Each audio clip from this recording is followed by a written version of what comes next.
Good afternoon बच्चों। अंजी Sharma classes BSc स्थल, आपके संपूर्ण बौद्धिक विकास का स्थल, आपका स्वागत करता है। और आपके लिए आज बीएससी सेकेंड ईयर से मैथमेटिक्स सब्जेक्ट को लेके कुछ टॉपिक आज पेश कर रहा हूँ। आशा है आप लोगों को ये भी पसंद आएगा। फूरियर सीरीज़ का टॉपिक आप लोगों को अच्छा पसंद आया, अच्छा रिस्पॉन्स मिला, उसके लिए बहुत बहुत धन्यवाद। हम कोशिश करेंगे कि आगे भी ऐसे ऐसे वीडियोस डालते रहेंगे और आप लोगों को फ़ायदा उसका होता रहे, इसकी कोशिश हमेशा बनी रहेगी। तो हमारे चैनल को सब्सक्राइब कर लें, लाइक करें, शेयर करें। धन्यवाद। तो प्यारे बच्चों, आज बीएससी सेकेंड ईयर से पेपर फर्स्ट एडवांस कैलकुलस उच्च कलन से मैं यूनिट 1 चैप्टर 1 अनुक्रमों का अभिसरण से संबंधित कुछ आपको मैं पढ़ाऊंगा। कन्वर्जेंस ऑफ सीक्वेंसेस, अनुक्रमों का अभिसरण, अपसरण, ये जो टॉपिक है वो इतना महत्वपूर्ण टॉपिक है, इतना इम्पोर्टेंट टॉपिक है कि आपके कॉलेज के तो एग्ज़ाम में पूछेगा ही पूछेगा, साथ में आपके हायर एग्ज़ाम में भी आता है और नेट सेट की परीक्षाओं में भी ये बिल्कुल बना रहता है। अभिसरण और अपसरण वाला, कन्वर्जेंस और डाइवर्जेंस, ये प्रॉपर्टी आपकी ही आती ही है। ठीक है, सीक्वेंसेस के, ठीक है, सीरीज के, समाकलन के, ठीक है, इंटीग्रल के, ये सब अभिसरण अपसरण के जो सिद्धांत है ये बिल्कुल महत्वपूर्ण होते हैं। ये अभी आपका इनिशियल स्टेज है अभिसरण को सीखने का। फर्स्ट ईयर से स्टार्ट हो जाता है थोड़ा बहुत, सेकेंड ईयर बहुत ही इनिशियल माना जाता है और एकदम क्रूशियल माना जाता है। अगर आप यहाँ नहीं सीखे तो आगे भी नहीं सीख पाएंगे, इसलिए यहाँ पर एकदम फोकस होना चाहिए अभिसरण और अपसरण वाले टॉपिक में। ठीक है, यही आपका बेस बनाता है। आधा से ज़्यादा मैथ्स तो आपका इसी पे ही है, अभिसरण और अपसरण। ठीक है, तो हम लोग पढ़ रहे हैं इस बार अनुक्रमों का अभिसरण, कन्वर्जेंस ऑफ सीक्वेंस। मैं आप लोगों को आज इस क्लास में इन सब टॉपिक्स के बारे में बताने वाला हूँ। इन सब टॉपिक्स के बारे में जैसे ही बताऊंगा, कम से कम आपका एक यूनिट का 5 नंबर का एक क्वेश्चन तो मैं शायद मेरे हिसाब से तैयार हो जाए। उस चैप्टर का एक क्वेश्चन शायद तैयार हो जाएगा। ठीक है, तो मैं पूरा बेसिक देते हुए एक थ्योरम और एक उससे रिलेटेड क्वेश्चन बताऊंगा बस। ठीक है, चलिए शुरुआत करते हैं। सबसे पहले मैं आपको अपर बाउंड के बारे में बतलाऊंगा, ऊपरी परिबंध, फिर निम्न परिबंध, फिर ऊपरीता परिबद्ध, ठीक है, फिर निम्नता परिबद्ध। जिसके पास अपर बाउंड होगा वो ऊपर जाके परिबद्ध हो जाएगा, यानी कि बाउंडेड एबो हो जाएगा, यानी कि ऊपरीता परिबद्ध हो जाएगा। ठीक है, जिसके पास लोअर बाउंड होगा, यानी कि निम्न परिबंध होगा, वो निम्नता परिबद्ध हो जाएगा, यानी कि बाउंडेड बिलो, यानी कि लोअर बाउंड से जाके बाउंडेड हो जाएगा वो। ठीक है, परिबद्ध यानी बाउंडेड बोलेंगे हम, और परिबंध यानी कि बॉन्ड बोलेंगे। ठीक है, और परिबद्ध उसको बोलेंगे जो ऊपरीता परिबद्ध भी हो और निम्नता परिबद्ध भी हो, दोनों हो, यानी कि उसके पास लोअर बाउंड भी होना चाहिए और अपर बाउंड भी होना चाहिए। अगर लोअर बाउंड होगा तो वो निम्नता परिबद्ध हो जाएगा, और अपर बाउंड भी है तो फिर वो ऊपरीता परिबद्ध हो जाएगा। और चूंकि दोनों है इसलिए निम्नता ऊपरीता दोनों परिबद्ध होने के कारण वो कॉमनली ऐसा जाना जाएगा कि वो सीक्वेंस क्या है, परिबद्ध सीक्वेंस है। फिर हम देखेंगे एकदिष्ट वर्धमान, फिर हम देखेंगे एकदिष्ट ह्रासमान। ठीक है, monotonic increasing sequence, monotonic decreasing sequence, कुछ एग्जांपल से उसको समझेंगे। अनुक्रम की सीमा के बारे में पढ़ेंगे, ये मोस्ट इंपॉर्टेंट है। ठीक है, इसको जानना बहुत जरूरी है। अभिसारी अनुक्रम, ये मोस्ट इंपॉर्टेंट है। फिर उसका एक थ्योरम करेंगे कि प्रत्येक अभिसारी अनुक्रम परिबद्ध तो होता है परंतु इसका विलोम सत्य नहीं है, यानी कि परिबद्ध अनुक्रम अभिसारी अनुक्रम बन जाए ये इसका कोई गारंटी नहीं है। ठीक है, तो ये हम सिद्ध करेंगे। फिर साथ ही साथ एक रेफरेंस थ्योरम देखकर हम एक क्वेश्चन को प्रूफ करेंगे कि फलाना जो सीरीज है या फलाना जो अनुक्रम है वो क्या है, अभिसारी अनुक्रम है। चलिए स्टार्ट करते हैं। तो सबसे पहला टॉपिक हमारा आज का है उच्च परिबंध। ठीक है, इसको हम बोलते हैं अपर बॉन्ड।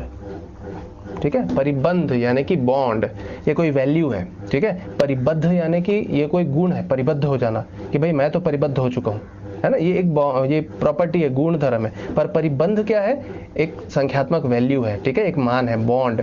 तो उच्च परिबंध या ऊपरी परिबंध किसको कहेंगे उसके बारे में हम चर्चा करते हैं। ठीक है, तो मैं यहाँ पर परिभाषा बताते हुए तो थोड़ा चल रहा हूँ, फिर वही परिभाषा को आप आगे जाके भी अप्लाई कर सकते हैं। ठीक है, माना an कोई वास्तविक संख्याओं का अनुक्रम है, वास्तविक संख्याओं का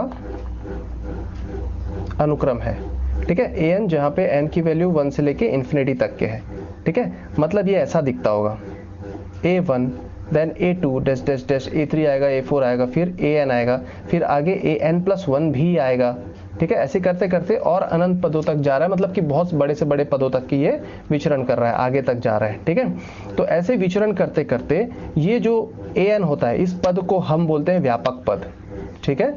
इसको हम बोलते हैं व्यापक पद यानी कि जनरल टर्म, ठीक है। जैसे कि आप किसी समांतर श्रेणी में, किसी एपी में क्या करते थे, आप जनरल टर्म निकालते थे tn, उसका फॉर्मूला क्या होता था, a + n-1 × d। वैसे ही टाइप का एक टर्म होता है किसी भी सीक्वेंस के बीच में, वो कौन होता है, an। इसको हम व्यापक पद इसलिए बोलते हैं क्योंकि ये व्यापक यानी कि व्यापक है, बड़ा है। बड़ा क्यों है भाई, ये सभी पदों से होकर गुजरता है। यही a1 था, जब n को 1 पढ़ते होंगे तब वो a1 देता है, जब n = 2 रखते थे तो a2 देता था। मतलब ये सभी पदों से होकर गुजर रहा है, अपने पीछे अतीत छोड़ दिया है, अभी वर्तमान में है और आगे आने वाले भविष्य में भी ये विचरण करेगा। मतलब an से ही an+1 बनने वाला है, an+2 बनने वाला है और भी आगे के पद बनने वाले हैं। तो an को हम क्या बोलते हैं, जनरल टर्म, ठीक है, व्यापक पद, ठीक है, या इसी को बोलते हैं हम nवां पद, ठीक है। तो ये व्यापक पद है, इसी n के बेस पे, an के बेस पे हम इसको समझाएंगे कि भाई कोई वास्तविक संख्याओं का अनुक्रम है an = 1 से इन्फिनिटी। ये अनुक्रम को दर्शाने का तरीका हो जाता है। कभी कभी हम an को ऐसा भी दर्शाते हैं, ये अनुक्रम के लिए शो किया जाएगा, ठीक है। an ऐसा टाइप का, इसको आप अनुक्रम के लिए शो कर सकते हैं, या इसी को कभी कभी an ऐसा ब्रैकेट करके दिखा सकते हैं। तो ये कोई वास्तविक संख्याओं का अनुक्रम है तथा इसी अनुक्रम के बीच में कोई एक संख्या तथा एक, चूंकि ये वास्तविक संख्याओं का अनुक्रम है इसलिए एक वास्तविक संख्या कैपिटल M को an का अपर बॉन्ड कहेंगे, अपर बॉन्ड यानी कि उच्च परिबंध कहेंगे, यदि नाम से स्पष्ट है m an का क्या बनने वाला है, उच्च परिबंध, यानी कि an <= हो जाएगा किससे, कैपिटल M से। an का उच्च परिबंध बनने वाला है कौन, m, कैपिटल M, अपर बॉन्ड बनने वाला है, तो m बड़ा होना चाहिए, तो m से उसको छोटा दिखवाओ, किसको, व्यापक पद को, यानी कि m यहाँ कहीं कहीं मिलने वाला है आगे जाके, तो an उससे क्या हो जाएगा, छोटा होना चाहिए। तब m को आप उस अनुक्रम में अपर बॉन्ड बोलेंगे और an को आप क्या बोलेंगे, उससे छोटा है ना। इसलिए an का अपर बॉन्ड कौन हो जाएगा, m, उस अनुक्रम का अपर बॉन्ड कौन हो जाएगा, m, कैपिटल M, ठीक है। अब इसी के साथ साथ निम्न परिबंध, इसको किसे लिखेंगे, लोअर बॉन्ड। लोअर बॉन्ड परिभाषा सेम चलेगी। माना an = 1 से इन्फिनिटी कोई वास्तविक संख्याओं का अनुक्रम है तथा एक वास्तविक संख्या, अब मैं स्मॉल m ले लूंगा, ठीक है। एक वास्तविक संख्या स्मॉल m को मैं an का क्या कहूंगा, an का अनुक्रम, an का मैं क्या कहूंगा, lower bond. Lower bond means LB कहेंगे, यदि, क्लियर है। अगर आप इसको लोअर बॉन्ड बना रहे हैं, यानी कि एक सेंस लीजिए, इसको आप लोअर बॉन्ड बनाना चाहते हैं, तो अगर ये लोअर बॉन्ड है तो वो लोअर बॉन्ड an से छोटा होगा ना, ठीक है। मतलब ये a1 है, ये a2 है, ऐसे करते करते कहीं m मिला होगा और उसके बाद जाके an मिलेगा, मतलब m जो है वो छोटा पड़ गया किससे, an से, ठीक है। तो m को छोटा होना चाहिए, स्मॉल m को an से छोटा होना चाहिए, व्यापक पद से छोटा होना चाहिए, तब m को आप क्या बोलेंगे, लोअर बॉन्ड बोलेंगे। तो इसकी परिभाषा भी सेम चलेगी कि an कोई वास्तविक संख्याओं का अनुक्रम है तथा वास्तविक संख्या छोटा m an का लोअर बॉन्ड कहलाएगा यदि m जो है वो <= हो जाए किससे, an से, ठीक है। अब इसी के संदर्भ में अगली परिभाषा बनेगी उच्चतः परिबद्ध। उच्चतः परिबद्ध यानी कि बाउंडेड अबव, बाउंडेड अबव, ठीक है। बाउंडेड अबव यानी कि ऊपर में जाके परिबद्ध होना। ऊपर में कब जाके परिबद्ध होगा भाई, नाम से स्पष्ट है, उच्चतः परिबद्ध वो होगा जिसके पास उच्च परिबंध होगा।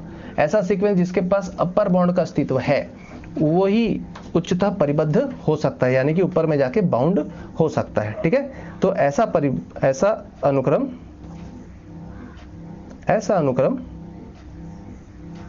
जिसके पास क्या हो, उच्च परिबंध यानी कि अपर बॉन्ड यानी कि यूबी का क्या हो, अस्तित्व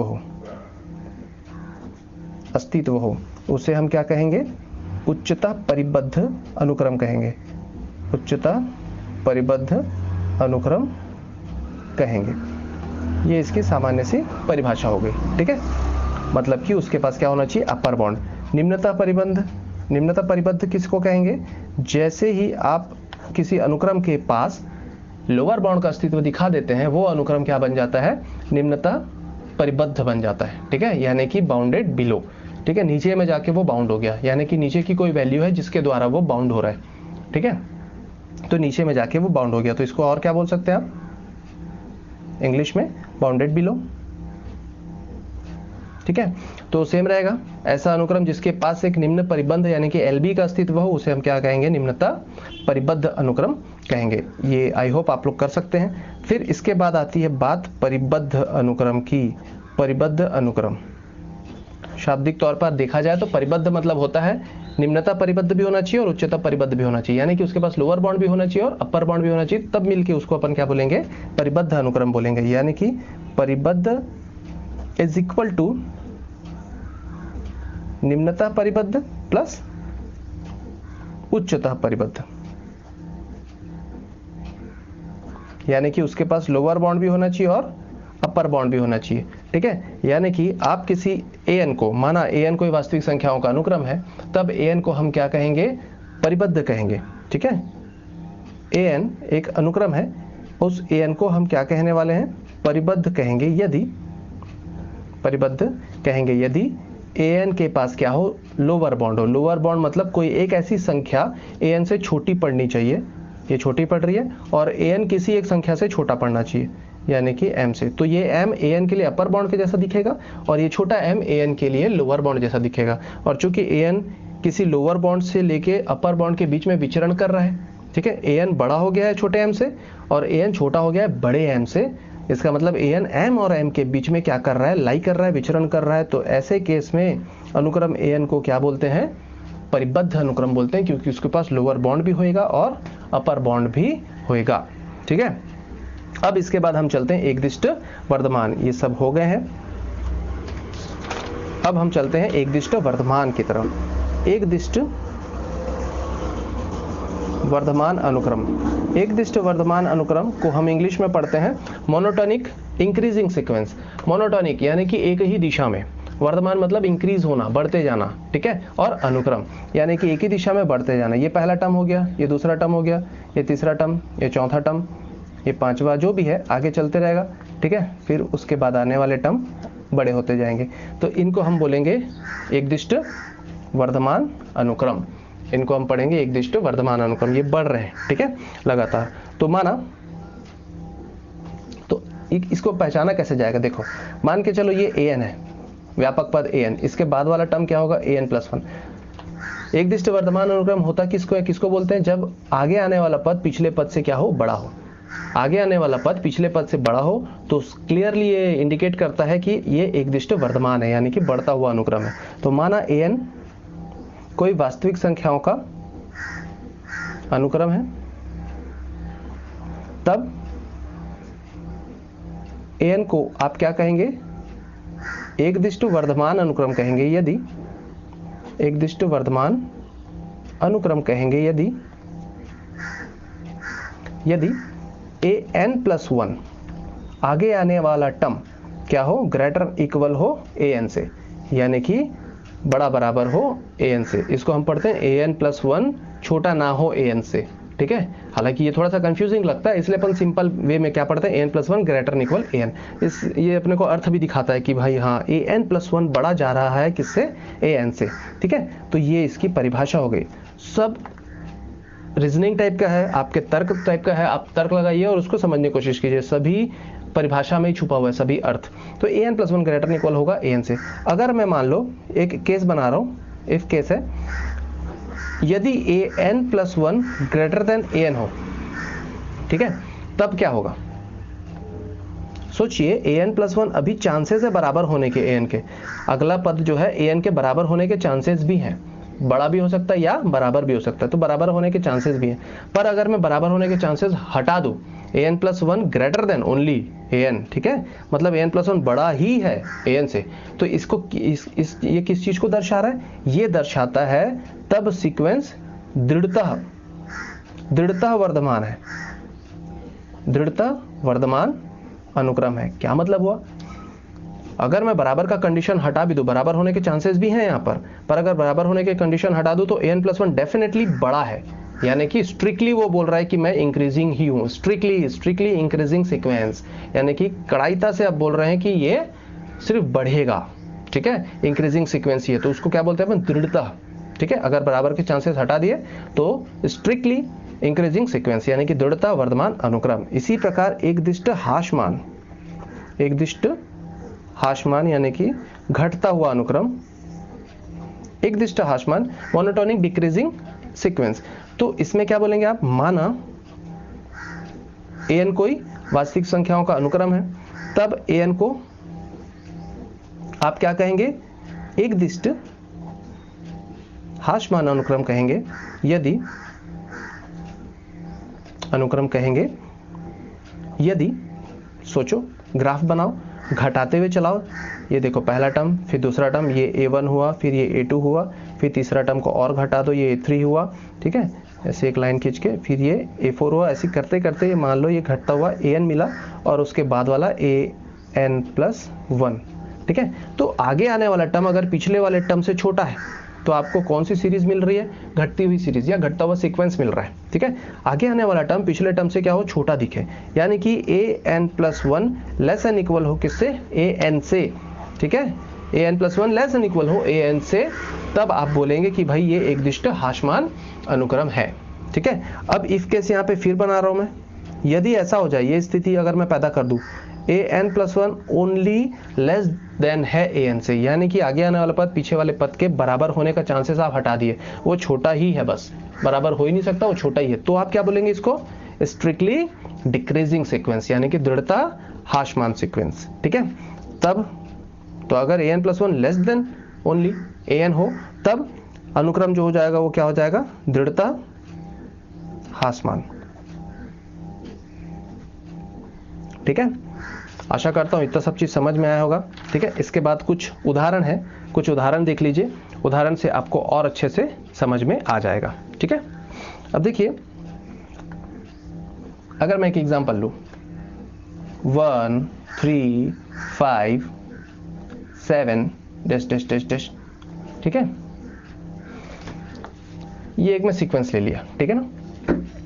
अगर मैं इसका nवां पद निकालूं तो आपको पता होगा इसका nवां पद कैसे निकलता है। मान लो ये है nवां पद, जिसको अपन tn से भी दर्शाते हैं। आप 11वीं 12वीं में सब जगह पढ़ चुके हो, 10वीं से स्टार्ट है। tn या an क्या होता था? a+n-1 इंटू d, यानी कि a प्लस, चूंकि ये समांतर श्रेणी है, ap है, इसलिए a+n-1 into d, n-1 into d कितना डिफरेंस इसका? 2, तो 2n-2 है, ये +1 यानी कि 2n-1, ठीक है, ये 2n-1, ये क्या हुआ? nवां पद, ठीक है। इसी के बाद आगे n+1वां पद आएगा। ऐसे करते करते ये आगे जाएगा। अब बता सकते हैं कहां पे खत्म होगा? नहीं बता सकते। क्यों नहीं बता सकते?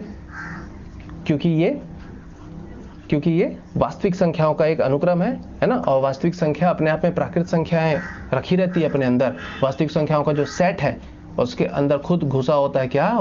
प्राकृतिक संख्याओं का सेट, यानी कि नेचुरल नंबर का सेट। और नेचुरल नंबर की संख्या का कोई भी बड़ा अंक आप नहीं बता सकते, क्योंकि जो भी बड़ा अंक बताओगे उसमें मैं 1 जोड़ दूंगा, वो उससे भी बड़ा हो जाएगा, ठीक है। तो आप इसका देख सकते हैं, आप ये एकदिष्ट वर्धमान है, बढ़ते हुए जा रहा है, बढ़ के जा रहा है। डेफिनेटली आगे आने वाला पद इससे बड़ा होगा, फिर बड़ा, फिर बड़ा, फिर बड़ा। इसका जो अपर बाउंड है वो आप बता सकते हैं? नहीं बता सकते, ठीक है। अपर बाउंड होगा, कहीं ना कहीं तो होगा, पर आप बता सकते हैं? नहीं बता सकते। इसका अपर बाउंड क्लियर नहीं है, ठीक है। कोई ना कोई होगा, पर उसमें जैसे ही 1 जोड़ूंगा फिर से एक और अपर बाउंड तैयार हो जाएगा, मतलब अपर बाउंड निश्चित नहीं है। तो इस अनुक्रम के बारे में अगर बात करूं तो क्या ये एकदिष्ट वर्धमान है? तो हाँ है, ठीक है, बढ़ते हुए जा रहा है, एकदिष्ट वर्धमान है, ये बढ़ते हुए जा रहा है, ठीक है। दूसरा, क्या इसके पास लोअर बाउंड है? लोअर बाउंड कौन है? 1, बिल्कुल है, ठीक है। तो अगर किसी अनुक्रम के पास लोअर बाउंड है तो वो क्या होता है? निम्नतः परिबद्ध अनुक्रम है ये, ठीक है, निम्नतः परिबद्ध अनुक्रम है। परंतु चूंकि इसके पास अपर बाउंड नहीं है, इसलिए इसको अपन परिबद्ध तो नहीं बोलेंगे, कंप्लीटली परिबद्ध नहीं बोल सकेंगे, पर निम्नतः परिबद्ध है, ठीक है। एकदिष्ट वर्धमान हुआ, लोअर बाउंड क्लियर दिख रहा है, पर अपर बाउंड उसका क्लियर नहीं है। अपर बाउंड इसके पास स्पष्ट नहीं है, अस्पष्ट है। ठीक है, अब दूसरा एक आध एग्जांपल देखिए।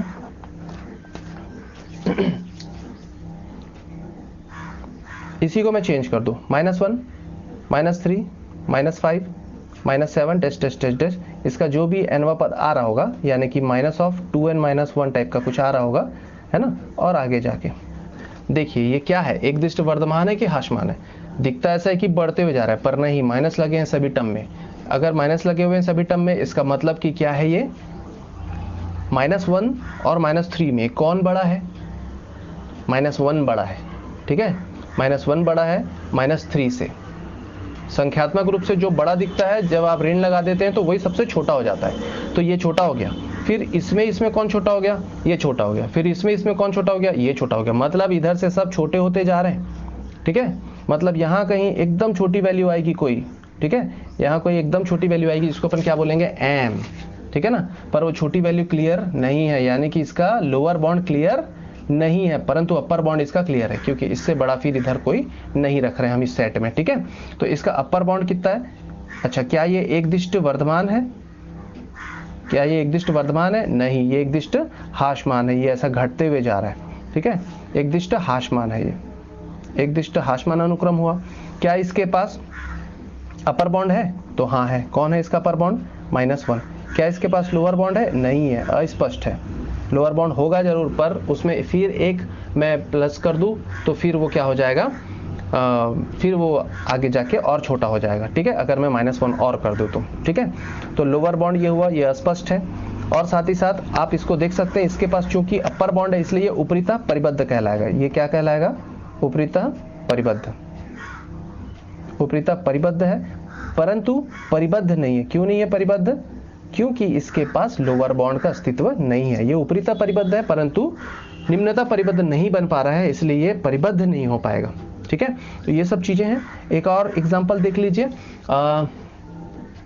अगर मैं देखूं ऐसा, 1 लिखा, फिर 1/2 लिखा, फिर 1/3 लिखा, फिर 1/4 लिखा, ऐसे करते करते जा रहा है। ठीक है, बताइए, ये 1 है, ये 1/2 है ना। 1 और ये 1/2, 1 और 1/2 में कौन बड़ा है और कौन छोटा है? इसको आप सोचिए, मन में ही जवाब दीजिए। 1 और 1/2 में कौन छोटा है और कौन बड़ा है?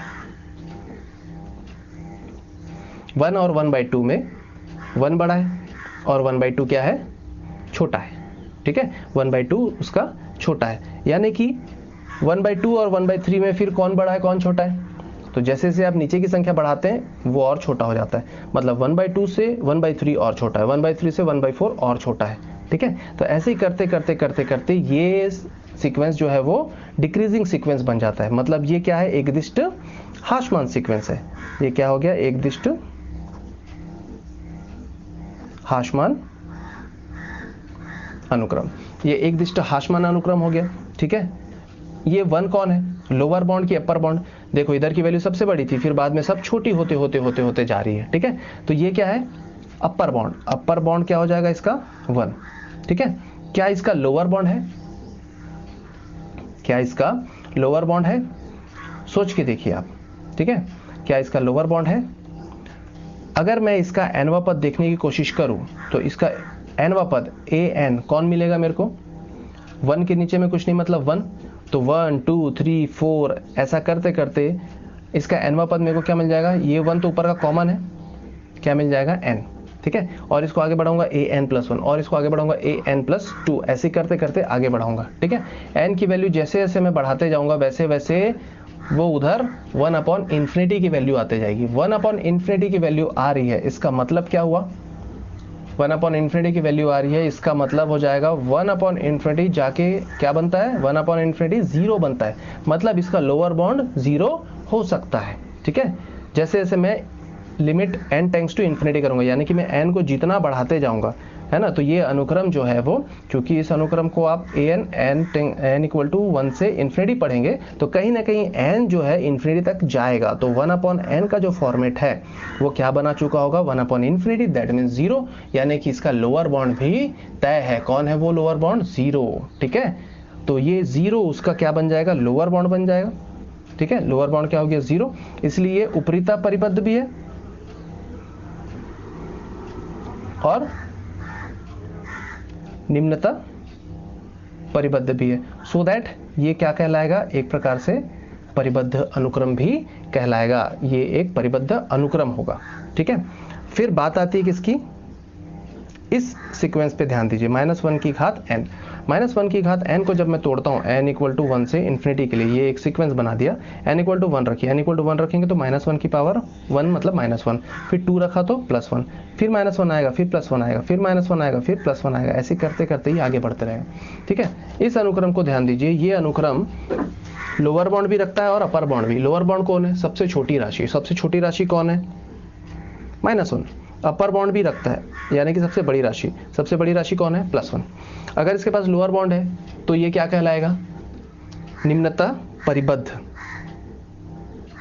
निम्नता परिबद्ध। अगर इसके पास ऊपरी परिबंध भी है, अपर बाउंड भी है, तो ये क्या कहलाएगा, उपरिता परिबद्ध, उपरिता परिबद्ध। और चूंकि इसके पास दोनों है इसलिए ये ओवरऑल क्या कहलाएगा, परिबद्ध अनुक्रम कहलाएगा। तो अगर ये परिबद्ध अनुक्रम है तो ये तो चलो क्लियर हो गया। अब आप ये देखिए कि क्या ये एकदिष्ट वर्धमान है या एकदिष्ट हासमान है, तो नहीं, ये एकदिष्ट वर्धमान भी नहीं है, एकदिष्ट हासमान भी नहीं है। ना इसकी राशि एक दिशा में बढ़ते जा रही है, ना इसकी राशि एक दिशा में घटते जा रही है, ये दोलन कर रहा है, -1 से +1, -1 से +1। जब भी जाते हैं तो -1 से +1 के बीच में ये क्या कर रहा है, दोलन कर रहा है। इसलिए ये ना ही एकदिष्ट हासमान है और ना ही एकदिष्ट वर्धमान है, ठीक है। ये क्या है, दोलनी अनुक्रम है ये, तो इसको हम क्या बोलेंगे, दोलनी अनुक्रम कहेंगे, ठीक है। ये कुछ एग्जाम्पल हुए जिससे आप परिबद्धता, एकदिष्ट वर्धमान, एकदिष्ट हासमान, है ना, ये सब चीज के बारे में आप समझते हैं। और इसके बाद हम चलते हैं अनुक्रम की सीमा की तरफ, ठीक है। तो अनुक्रम की सीमा अगला हमारा टॉपिक है, अनुक्रम की सीमा, लिमिट ऑफ ए सीक्वेंस, ठीक है। तो लिमिट किसको बोलते हैं, देखो यहाँ पर अब जो परिभाषाएं चालू हो रही है, अनुक्रम की सीमा, अभिसारी, अनुक्रम, ये सब जो परिभाषाएं हैं ये दो तरीके से आपको याद करनी होती है। एक तो आपका भावनात्मक तौर पे जो आप अपने हिसाब से समझ पा रहे हैं, है ना, भले उसको जांचने वाला समझे मत समझे, वो आपकी भावना है ना।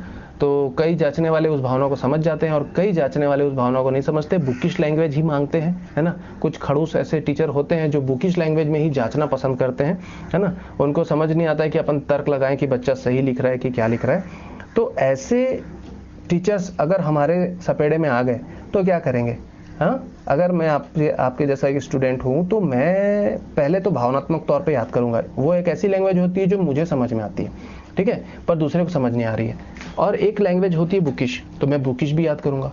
अगर आप सिर्फ रटते हैं बुकिश लैंग्वेज में तो आप कभी भी उसको भावनात्मक लैंग्वेज में कन्वर्ट नहीं कर पा रहे हैं, यानी कि आप उसको समझ नहीं पा रहे। और अगर आप भावनात्मक रूप पे उसको पढ़ते हैं या समझते हैं तो आप कभी भी उसको बुकिश लैंग्वेज में कन्वर्ट कर सकते हैं। इतनी गारंटी मैं देता हूँ, इतनी क्षमता आपके पास आ जाएगी। पर बुकिश लैंग्वेज वाला, इसलिए बोलते हैं कि रटंतु विद्यार्थी कभी भी टीचर नहीं बन पाता, और बनता है तो वो समझा नहीं पाता। और जो एवरेज रेंज का बच्चा होता है, जो समझ समझ के पढ़ते रहता है ना, जो अपनी गलतियों को कैसे दूर करना है, अपनी कमजोरी को कैसे दूर करना है, ये सब जान जान के जो अध्यापन करता है, वो बाद में जाके एक अच्छा टीचर बन जाता है, क्योंकि वो अपनी कमजोरी से लड़ता हुआ पढ़ाई किया है, इसलिए हमेशा बेचारा औसत रेंज में रहा है, ठीक है। और एक ऐसा विद्यार्थी जो हमेशा टॉपर रेंज में रहा है एकदम, है ना, अब वो अपने लिए ही बस समझ पाता है, दूसरे को नहीं समझा पा रहा है, तो ऐसा जो है वो बाद में जाके टीचर बनता है तो वो समझा नहीं पाता है अपने बच्चों को, है ना।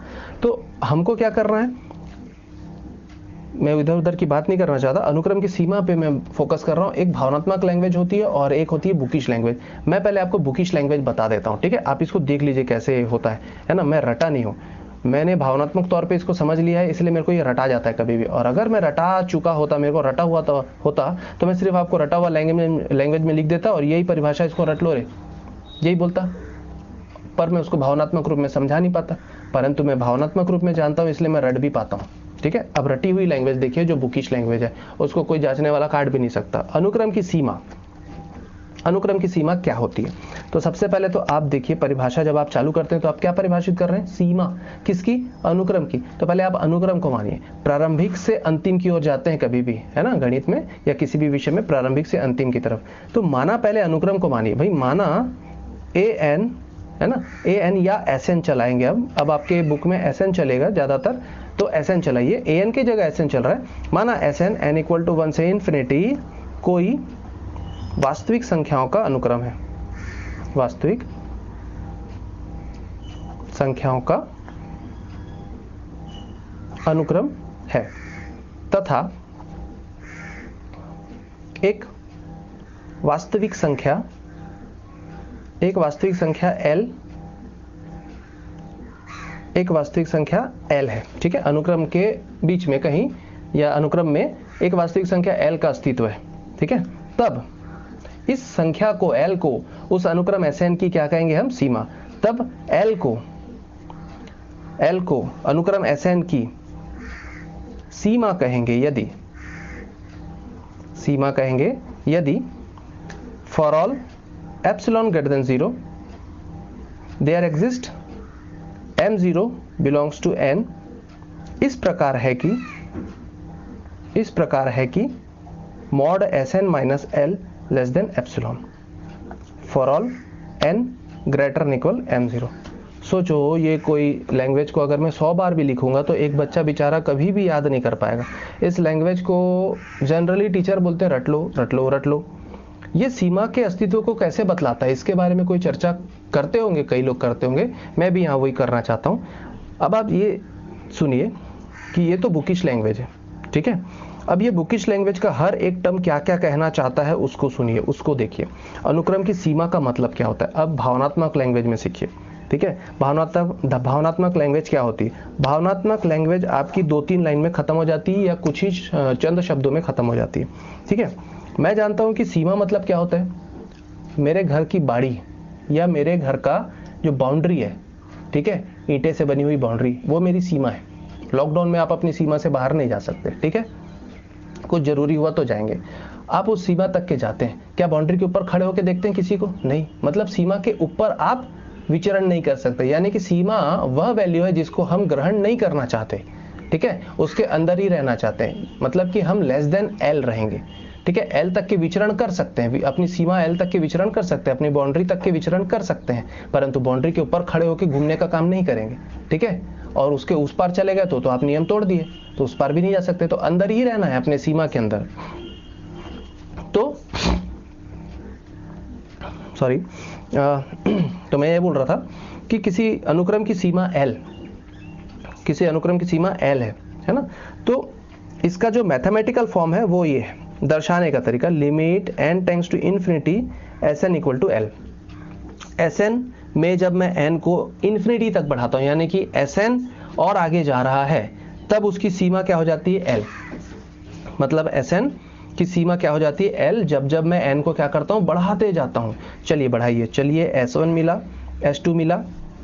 देखो ये परिभाषा है सीमा की ना, इस परिभाषा को एकदम छोटे से फॉर्म पे आप ऐसा लिख सकते हैं, बात खत्म, ठीक है, कि Sn की सीमा L है, हो गया, यही तो बोल रहा है, Sn की सीमा कौन है, L है, ठीक है। तो S1 S2 चलिए बढ़ाते जाइए, S3 dash dash dash Sn मिला, आगे क्या मिलेगा आप जानते हैं, Sn+1 Sn+2 ऐसे करते करते करते करते कहीं ना कहीं एक जगह क्या होगा, कोई एक वास्तविक संख्या होगी L, इसको हम उसकी सीमा बना रहे हैं, ठीक है।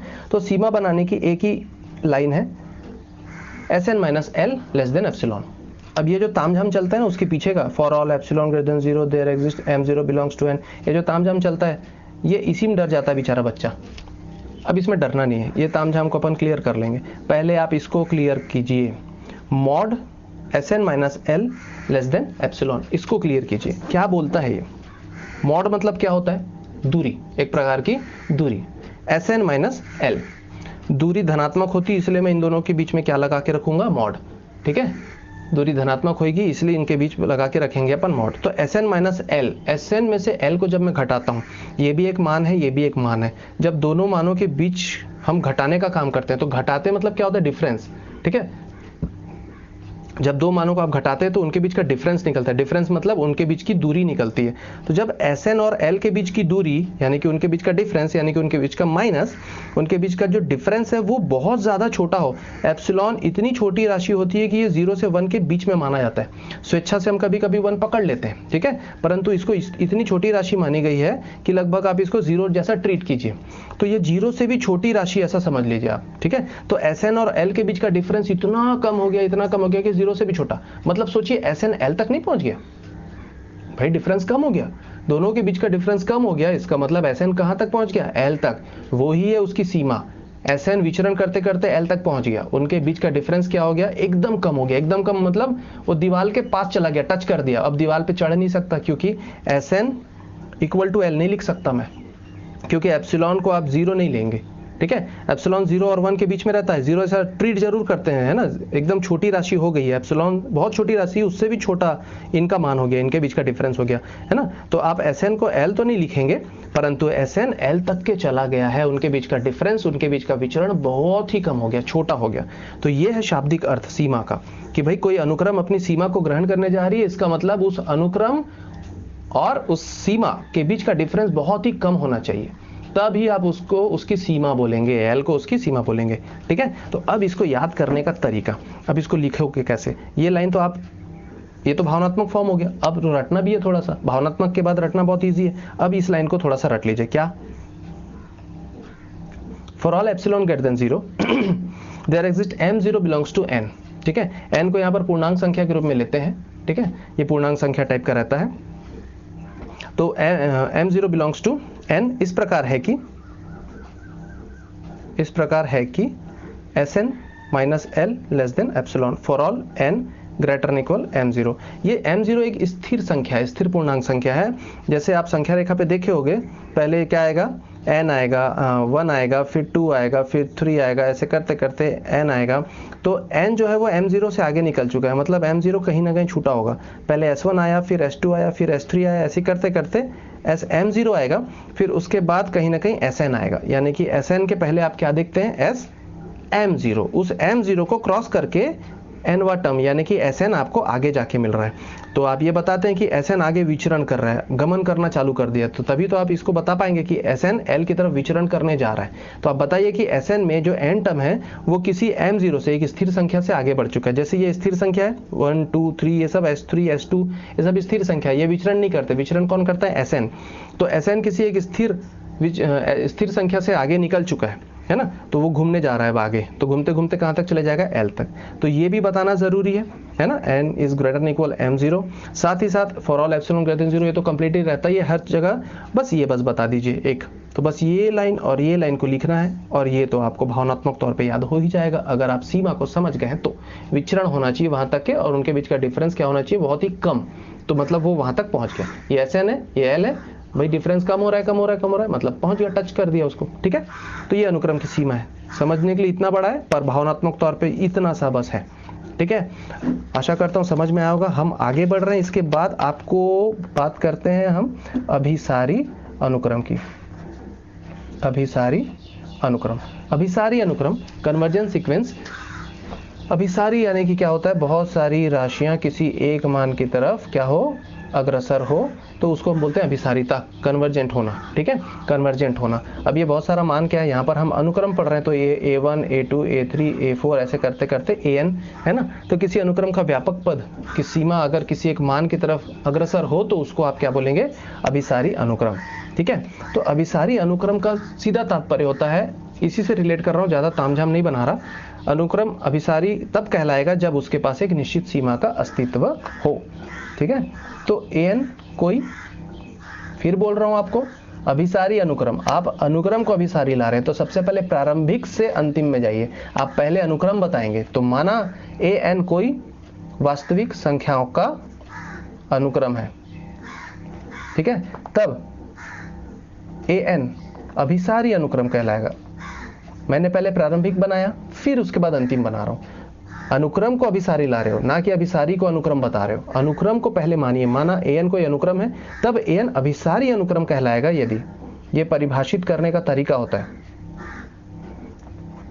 अभिसारी अनुक्रम कहलाएगा यदि An के पास क्या हो, An के पास, An को आप Sn लिख लीजिए, Sn चला रहा हूं मैं अभी पूरा, तो Sn चलाइए, ठीक है।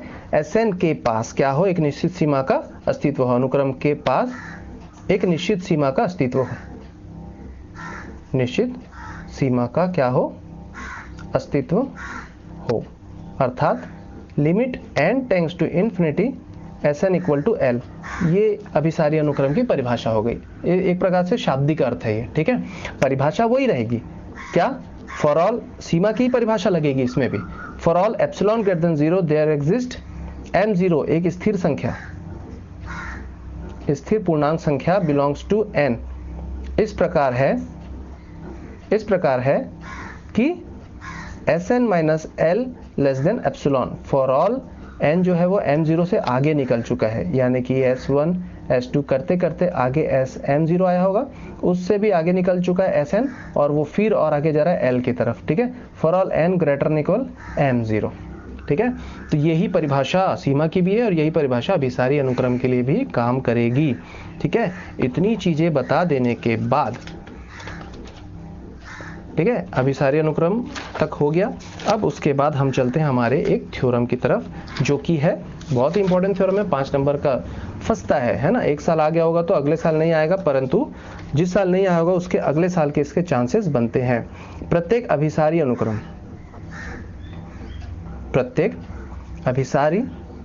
अनुक्रम क्या होता है? परिबद्ध होता है, परंतु इसका विलोम सत्य नहीं है।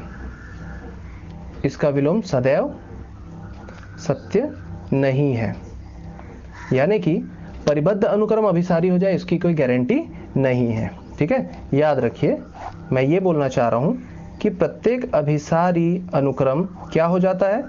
परिबद्ध तो हो जाएगा, ठीक है, परंतु प्रत्येक परिबद्ध अनुक्रम अभिसारी नहीं हो पाएगा, ठीक है। सिर्फ और सिर्फ परिबद्ध हो जाने से अभिसारी नहीं होता है, ठीक है ना। परिबद्ध हो गए तो आप अभिसारी हो जाएंगे, ऐसा जरूरी नहीं है। अभिसारी है तो परिबद्ध जरूर होगे, परंतु परिबद्ध हो जाने से अभिसारी हो जाएंगे? नहीं, सिर्फ परिबद्ध होने से अभिसारिता नहीं मिलती, ठीक है। इसका एक रेफरेंस थ्योरम मैं लिख के चला हूं, उस थ्योरम को मैं बताऊंगा कि वो ये बोलता है, रेफरेंस थ्योरम ये बात का टॉपिक है कि परिबद्ध होने से आप अभिसारी नहीं बनते हैं, सिर्फ परिबद्ध होने से ही आप अभिसारी नहीं हो सकेंगे। परिबद्ध के साथ साथ एकदिष्ट भी होना रहता है, ठीक है, एकदिष्ट भी होना रहता है। तो परिबद्धता के साथ साथ एकदिष्टता दर्शानी पड़ेगी, तब जाके आप क्या बनेंगे? अभिसारी बनेंगे। फिलहाल हमारा जो थ्योरम है वो ये है कि प्रत्येक अभिसारी अनुक्रम क्या होता है? परिबद्ध होता है। आ जाइए भाई, थ्योरम में आ गए हैं आप, ठीक है। थ्योरम क्या बोलता है? मुझे प्रूफ कीजिए, ठीक है, फिर बाद में जाके मुझे यूज कीजिए। ये थ्योरम अभी आपको याद हो जाने चाहिए, प्रूफ तो करना ही है, फिर जाके याद हो जाना चाहिए। फाइनल ईयर में एमएससी में यही सब चीजों का आपको यूज पड़ता है, ठीक है। तो सिर्फ और सिर्फ 5 नंबर पाने का एक जरिया नहीं है, ये आपके दिमाग में, आपके मानसिक स्थिति में ये फिट हो जाना चाहिए हमेशा के लिए, कि आप हमेशा के लिए जान जाएं कि भाई प्रत्येक अभिसारी अनुक्रम परिबद्ध होता है, परंतु प्रत्येक परिबद्ध अनुक्रम अभिसारी नहीं होता। प्रूफ में ध्यान दीजिए, क्या बोल रहे हैं हम? प्रत्येक अभिसारी अनुक्रम परिबद्ध होता है, ये सिद्ध करना है आपको। प्रूफ दैट प्रत्येक अभिसारी अनुक्रम। तो आपको ये मानना पड़ेगा कि भाई माना कोई एक अभिसारी अनुक्रम है हमारे पास, तो मान लेते हैं माना an कोई एक अभिसारी अनुक्रम है। अब उसको क्या लाना होगा? परिबद्ध, ठीक है। तो उसको हम परिबद्ध लाएंगे। अब जैसे आप मान दें कि an आपका अभिसारी अनुक्रम है, तो an के लिए धड़ धड़ धड़ अभिसारिता के नियम लग जाते हैं। आपने अभिसारिता की अभी परिभाषा बस पढ़ी है, तो an के लिए अभिसारिता की वो परिभाषा लगा दीजिए। फिर उसी परिभाषा को तोड़ मड़ोड़ के कुछ ऐसा करना होगा कि वो परिबद्धता की ओर चली जाए, ठीक है। तब आप आखिरी में बोलेंगे कि भाई an जो है वो परिबद्ध आ गया। परिबद्ध लाने के लिए क्या दिखाना पड़ेगा? उस an को इनके बीच में, लोअर बाउंड और अपर बाउंड के बीच में विचरण करता हुआ दिखाना पड़ेगा। चलिए स्टार्ट करते हैं। प्रत्येक अभिसारी अनुक्रम परिबद्ध होता है, तो हम मान लेते हैं माना, गिवन लिखेंगे पहले, गिवन में मान इसलिए रहे क्योंकि हमारे को ना an दिया ना sn दिया, इसलिए माना sn कोई वास्तविक संख्याओं का अनुक्रम है। मैं सिर्फ अनुक्रम है लिख रहा हूं, ठीक है। तथा यह क्या दिया हुआ है? अभिसारी, ठीक है। तथा Sn क्या है? अभिसारी है, कन्वर्जेंट है, ठीक है। दर्शाना है, टू प्रूव क्या प्रूव करना है अपने को? दर्शाना है कि ये Sn क्या होता है? परिबद्ध होता है। दर्शाना है कि Sn क्या है? परिबद्ध है, ठीक है। ये हमारा थ्योरम है। आप पढ़ते ही आपको ये समझ में आया कि भाई वो एक अनुक्रम है, अभिसारी है, उसको क्या लाना है? परिबद्ध। चलिए लेकर चलते हैं। लेकिन चूंकि Sn क्या दिया हुआ है? अभिसारी है। अभिसारी अनुक्रम की परिभाषा से आप बोल सकते हैं कि Sn के पास एक निश्चित सीमा का अस्तित्व होगा, क्योंकि हमने अभिसारी अनुक्रम की परिभाषा क्या लिखी है कि उसके पास एक निश्चित सीमा का अस्तित्व होता है, यानी कि सीमा की परिभाषा आप लगा सकते हैं।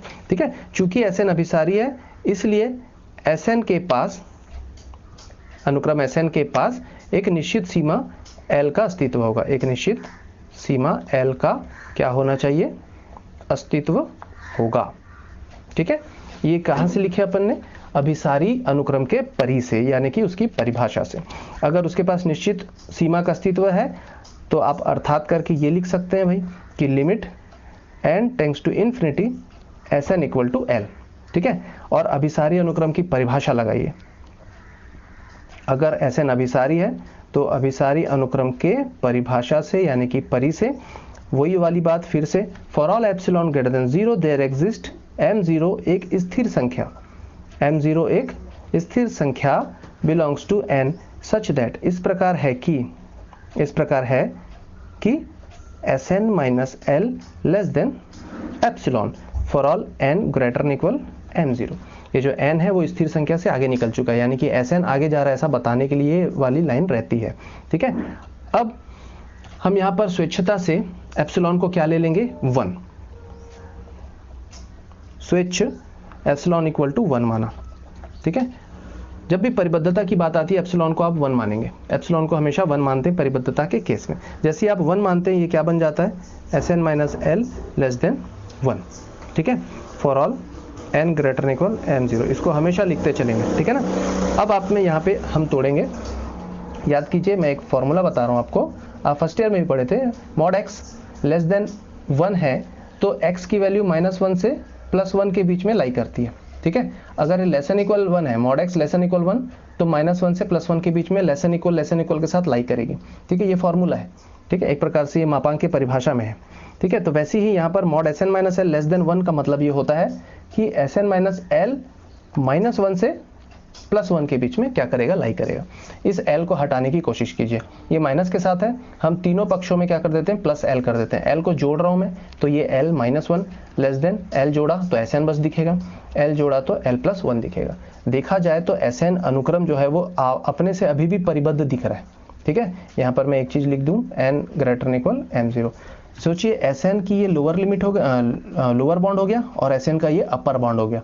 Sn इस राशि से छोटा दिख रहा है और इस राशि से बड़ा दिख रहा है, तो ये लोअर बाउंड और ये अपर बाउंड, तो लोअर बाउंड से अपर बाउंड के बीच विचरण कर रहा है, मतलब ये अभी से परिबद्ध दिख रहा है। थोड़ा सा और एक केस बना देते हैं, क्योंकि लेस देन इक्वल का केस आना चाहिए, तो लेस देन इक्वल का केस बनाने के लिए मैं क्या करने जा रहा हूँ उसको देखो। ठीक है, बहुत ही इंपॉर्टेंट है ये जो चीज मैं अभी करने जा रहा हूँ। इसको दे दीजिए आप असमीकरण नंबर 1, असमीका नंबर 1, इनइक्वालिटी नंबर 1। ठीक है, हम ये करने जा रहे हैं, माना मेरा टारगेट ये रहेगा कि मैं इसके जगह क्या बना दूं, छोटा m इसके जगह, और यहाँ पर लेस देन इक्वल आ जाए और Sn, और इसके जगह आ जाए बड़ा m।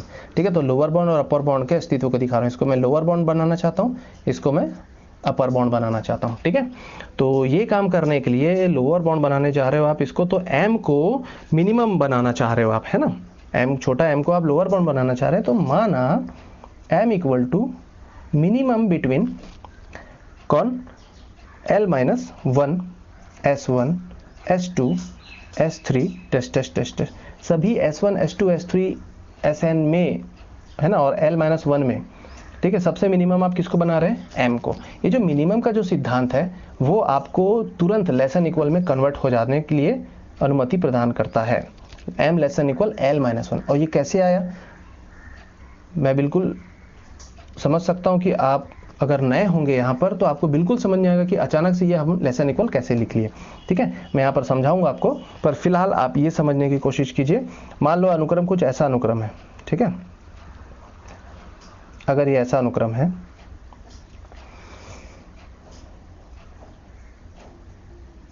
ये शुरू वाला L माइनस 1 हुआ, ये लास्ट वाला L प्लस 1 हुआ, और ये बीच में कोई Sn है मान लो। ठीक है, तो L माइनस 1 Sn से तो छोटा है, और Sn क्या है, L प्लस 1 से छोटा है।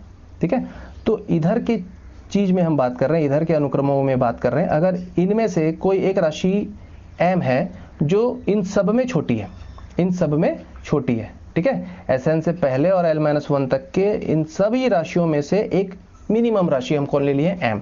तो m is equal to minimum between l-1, s1, s2, s3, s4 जो भी है, ठीक है।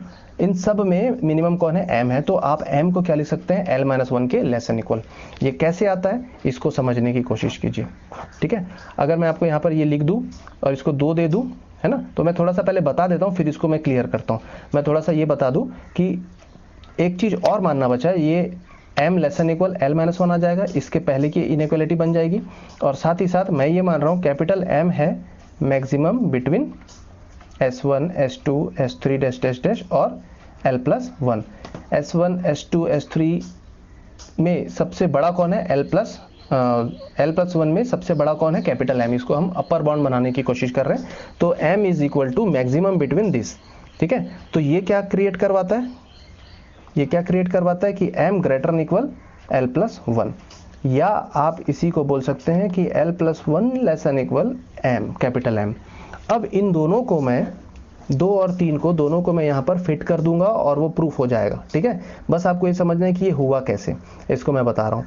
1, 2 व 3 से इनइक्वालिटी नंबर 2 व 3 से कहाँ पर 1 में जाइए और रखेंगे आप कि भाई m less than equal l-1 पढ़ा जाएगा और वो लेस देन है Sn पढ़ा जाएगा और वो लेस देन है l+1 पढ़ा जाएगा और l+1 लेस देन इक्वल क्या आ गया, कैपिटल M। तो overall Sn less than equal M पढ़ा जाएगा और less than equal capital M पढ़ा जाएगा। तो ये बताता है कि Sn क्या है, Sn क्या है, एक परिबद्ध अनुक्रम मिलता है। ये तो सिद्ध हो गया। अगर रटे रहेंगे तो ये ऐसे ऐसे बना के लिख डालेंगे, पर जो समझे नहीं रहेगा वो समझ नहीं पाएगा कि ऐसा क्यों हुआ। मिनिमम और मैक्सिमम का सिद्धांत क्या होता है वो सुनिए। मैं सिर्फ 2 लोगों के बीच बात कर रहा हूँ, ठीक है। अगर आप छोटे m को minimum between l-1 and s1 लिखते हैं, सिर्फ 2 लोग की बात कर रहा हूँ, 3-4 लोग भी रहेंगे तो भी वही लागू होगा। अगर m equal to minimum between l-1 s1, ठीक है, तो देखिए परिभाषा क्या है, ये क्या बोल रहा है, मैं आप दोनों में जो मिनिमम होंगे वो हूँ। ये कौन है, m। आप दोनों में जो मिनिमम होगा मैं वो हूँ। मान के चलो इन दोनों में मिनिमम l-1 हुआ, तो m क्या बोल रहा है, हाँ मैं आपके बराबर हो जाऊंगा। मैं कौन हूँ, आप दोनों में जो डिसाइड होता है कि आप कौन मिनिमम है वो मैं हूँ। आप दोनों में जो मिनिमम होगा वो मैं हूँ। अगर डिसाइड होता है कि l-1 मिनिमम है तो m l-1 के बराबर हो जाएगा, ठीक है, बराबर हो जाएगा। अगर ये मिनिमम बना है तो m उसके बराबर हो जाएगा, और तब ये अगर मिनिमम है तो ये फिर क्या होगा, बड़ा है, बड़ी राशि है, तो फिर m क्या हो जाएगा भाई, उससे छोटा हो जाएगा s1 से। क्लियर है ये चीज़। फिर बोल रहा हूँ l-1 अगर डिसाइड करता है कि मैं हूँ मिनिमम, हम दोनों में मैं हूँ मिनिमम, तो परिभाषा क्या बोलती है, m equal to minimum between आप दोनों। तो आप दोनों में जो मिनिमम है मैं वो हूँ, तो अगर ये बोलता है मैं हूँ मिनिमम तो इसके बराबर हो जाएगा, है ना। तो फिर ये अगर ये मिनिमम था तो ये तो बड़ा हो गया, ये बड़ा हो गया तो m को उससे छोटा होना पड़ेगा, तो ये छोटा हो गया। अगर दूसरा केस, अगर इन दोनों में मिनिमम ये बोले कि मैं हूँ मिनिमम, तो m क्या बोलेगा, ठीक है मैं आपके बराबर हो जाता हूँ, क्योंकि मेरी तो परिभाषा है आप दोनों में जो मिनिमम होगा वो मैं हूँ, ठीक है। तो अगर ये मिनिमम हो गया तो m इक्वल टू s1, ठीक है, तब ये बड़ा हो रहा होगा। और अगर ये बड़ा हो रहा है तो m उससे छोटा हो रहा होगा, m उससे छोटा हो रहा होगा, किससे, l-1 से। अगर आप इन चारों केसेस को, क्योंकि ये सब या वाले केस है ना, या तो ये होगा या तो वो होगा, तो चारों केसेस को आप अगर मिलाओगे तो इन दोनों को आप मिला के क्या लिखेंगे, m लेस देन इक्वल, ये लेस देन और इक्वल किसके, l-1, और m less than equal s1, ठीक है। ये बात कुछ हजम हुई, m less than equal l-1 and m less than equal s1। यही चीज़ अगर तीन चीज़ों में चलाओगे आप, तो कभी भी आप ये लिख सकते हो कि m less than equal l-1, कभी भी आप लिख सकते हो m less than equal s1, कभी भी आप लिख सकते हो m less than equal s2, ठीक है, m less than equal s3। m minimum between आप सबका, मतलब कि हम सब, इन सब में जो मिनिमम होगा m, मतलब ये सब में मिनिमम होगा, सबसे छोटा बड़ा दिखेगा, ये लेस देन इक्वल दिखेगा, ठीक है। सेम केस में आप इसको बताएंगे क्या, मैक्सिमम वाला, ठीक है। मैं एक बार मैक्सिमम वाला बता देता हूँ। हम क्या मान रहे हैं, m equal to maximum between 2 लोगों में मान के चल रहा हूँ, मैं मान के चलता हूँ s1 और l+1, ठीक है। ये बोलता है m, मैं मैक्सिमम हूँ आप दोनों में, s1 और l+1 आप लोग डिसाइड करो कि आप दोनों में कौन मैक्सिमम है, मैं वो हूँ। अगर s1 डिसाइड करता है कि मैं हूँ मैक्सिमम, तो ठीक है, m क्या बोलेगा, ठीक है मैं आपके बराबर हो जाता हूँ। फिर अगर ये मैक्सिमम है तो ये छोटा हो गया, और अगर ये छोटा हो गया तो m क्या रहेगा, m तो मैक्सिमम है, s1 के बराबर हो गया मतलब मैक्सिमम है, और ये छोटा हो गया तो ये बड़ा हो जाएगा, है ना। m क्या हो जाएगा, बड़ा हो जाएगा किससे, l+1 से। या इसी को आप ऐसा भी लिख सकते हैं, या ऐसे ही रहने दीजिए। मैं क्या बोल रहा हूँ, आप दोनों में कौन मैक्सिमम है, S1 मैक्सिमम है, तो m S1 के बराबर हो जाएगा। ठीक है, फिर छोटा कौन हो गया, l+1, और अगर l+1 छोटा हो गया तो m उससे बड़ा दिखाना पड़ेगा। ठीक है, और दूसरा केस क्या बोलता है, अगर आप दोनों में डिसाइड हुआ कि l+1 मैक्सिमम है, तो l+1 बोलता है कि भाई मैं हूं मैक्सिमम। ठीक है, तो मेरी तो परिभाषा है मैक्सिमम बिटवीन आप दोनों में, है ना। तो अगर आप मैक्सिमम हो तो मैं आपके बराबर हो जाता हूं, l+1 के बराबर हो जाता हूं। और तब चूंकि m मैक्सिमम हो रहा है ना, ये कैपिटल M l+1 के बराबर हो रहा है, ये मैक्सिमम था, ये मैक्सिमम हो रहा है, तो भाई मैक्सिमम हो रहा है तो S1 छोटा पड़ रहा होगा, S1 को छोटा करो। अब इन दोनों चीज़ों को आप मिलाइए, इन दोनों को मिलाएंगे तो क्या मिलेगा, m > l+1, ठीक है, और m > S1। ठीक है, इसी को आप m > l+1, m > S1, m > S2, m > S3 सब लिख सकते हैं। शाब्दिक अर्थ है इसका, मैं मैक्सिमम हूं आप सब में, आप सबसे मैक्सिमम हूं, ऐसा ही मतलब है इसका।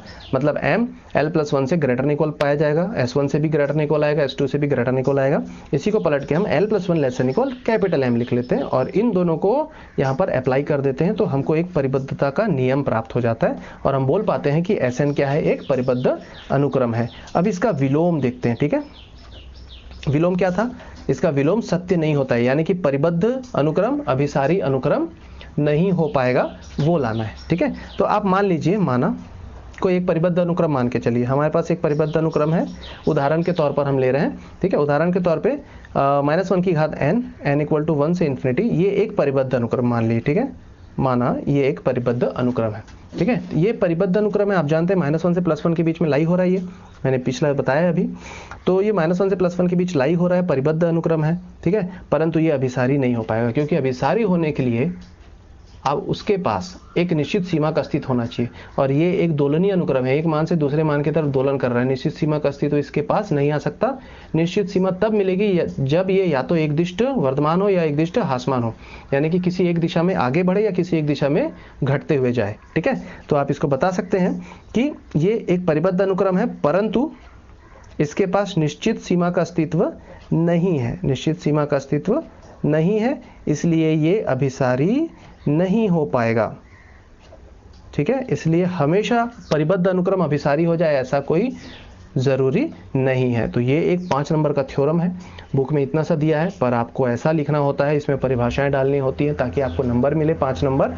ठीक है, तो उस हिसाब से ये थ्योरम बहुत ही इंपॉर्टेंट मानता हूं मैं, आपको बेस देता है, और अगर आप थ्योरम्स को रटते हैं तो फिर आपको वो चीजें समझ में नहीं आएंगी। अब बारी आती है एक रेफरेंस थ्योरम की। रेफरेंस थ्योरम है, प्रूफ है, ये वहां पे बुक में आपके प्रूफ है, पर मैं आपको सिर्फ रेफरेंस बता रहा हूं। अभी हमने क्या पढ़ा, अभिसारी अनुक्रम को आप सीधे तौर पे परिबद्ध अनुक्रम बोल सकते हैं। ठीक है, परंतु परिबद्ध अनुक्रम अभिसारी अनुक्रम हो जाए इसकी गारंटी नहीं है। परिबद्ध अनुक्रम अकेला परिबद्ध अनुक्रम अभिसारी बना दे, ऐसा नहीं हो सकता। परिबद्ध के साथ साथ एक और चीज जरूरी है, क्या है वो, एक दिष्ट, या तो एक दिष्ट वर्धमान होना चाहिए या एक दिष्ट ह्रासमान होना चाहिए, तब जाके वो क्या बनाएगा, अभिसारी अनुक्रम बनाता है। ठीक है, तो ये है रेफरेंस थ्योरम। रेफरेंस थ्योरम क्या है कि प्रत्येक अनुक्रम जो परिबद्ध है और साथ ही साथ एक दिष्ट है, वो क्या कहलाते हैं, अभिसारी अनुक्रम कहलाते हैं। ठीक है, इसके 3 रूप हैं, एक दिष्ट वर्धमान, एक दिष्ट वर्धमान बढ़ता हुआ, एक दिष्ट वर्धमान मीन्स 1 2 3, ये ऐसा बढ़ाते हुए जाओ। ठीक है, एक दिष्ट वर्धमान मतलब बढ़ाते हुए जाओ, एक दिष्ट वर्धमान प्लस उपरीतः परिबद्ध। परिबद्ध भी कौन सा होना चाहिए, उपरीतः, यानी कि अपर बाउंड रखना चाहिए। एक दिष्ट वर्धमान है और ऊपरी परिबंध है, यानी कि उसके पास बड़े m का अस्तित्व है, बड़ा m क्लियर होना चाहिए। ऐसा नहीं कि आपने 1 3 5 7 ऐसा वाला एक सीरीज लिया, उसका बड़ा पद क्या आने वाला है आपको पता ही नहीं है, बड़ा पद क्या आने वाला है वो पता होना चाहिए, यानी कि ऊपरीतः किस पॉइंट पर जाके परिबद्ध होने वाला है, यानी कि Sn किससे छोटा होने वाला है। अगर Sn m से छोटा हो रहा है, कैपिटल M से, इसका मतलब Sn उसके आगे नहीं जा रहा होगा। तो Sn अगर उसके आगे नहीं जा रहा है, इसका मतलब वो वाला पॉइंट जो है कैपिटल M, वो क्या बन चुका है, अपर बॉन्ड बन चुका है। तो ऐसा अपर बॉन्ड अगर बन गया है तो वो अनुक्रम जा रहा होगा उसी की तरफ। ठीक है, क्योंकि उसको क्लियर है, उसकी सीमा क्लियर है। ठीक है। तो उसकी सीमा अगर क्लियर है, कौन है उसकी सीमा, बढ़ता हुआ अनुक्रम है तो ऊपर ही जाएगा, और ऊपर जा रहा है मतलब उसकी सीमा कौन है, उसकी बाउंड्री, बाउंड्री कौन है, कैपिटल एम, क्योंकि वहां पर कैपिटल एम से आगे कोई चीज नहीं है, क्योंकि आप सीधा सीधा बोल रहे हैं कि अनुक्रम को ऊपरी तक परिबद्ध होना चाहिए। अगर ऊपरी तक परिबद्ध हो रहा है मतलब कि उसका अपर बाउंड को फिक्स होना पड़ेगा। कौन है अपर बाउंड, कैपिटल एम, उसके आगे और कोई अपर बाउंड नहीं है। तो एसएन यहाँ से बढ़ता हुआ गया और इसके पहले तक के अटक जाएगा, इसके आगे नहीं जा सकता। और अगर इसके आगे चला गया मतलब उसका अपर बाउंड कोई तो और है, ठीक है। तो अपन ऐसा नहीं बोल रहे, उसका अपर बाउंड फिक्स है, ऊपरी तक परिबद्ध वैल्यू उसकी कोई ना कोई है अपर बाउंड, ठीक है। ये है अपर बाउंड। तो आप एकदिष्ट वर्धमान बताते हैं, साथ ही साथ उसका अपर बाउंड फिक्स करते हैं, तो अभिसारी तो हो गया, बात खत्म, क्योंकि वो ऊपर जा रहा है और किस पॉइंट पर जा रहा है, एम की तरफ जा रहा है, उसकी सीमा एम बन जाएगी जाके, ठीक है। तो उसकी सीमा बन गई मतलब वो हो गया अभिसारी। तो ध्यान रखिए, एकदिष्ट वर्धमान होना चाहिए और साथ ही साथ ऊपरी तक परिबद्ध होना चाहिए, तब जाके अभिसारी अनुक्रम बोलोगे। दूसरा चीज है एकदिष्ट हाशमान, एकदिष्ट हाशमान होना चाहिए प्लस निम्नतः परिबद्ध होना चाहिए, निम्नतः परिबद्ध होना चाहिए, तो भी आप अभिसारी बोल सकते हैं।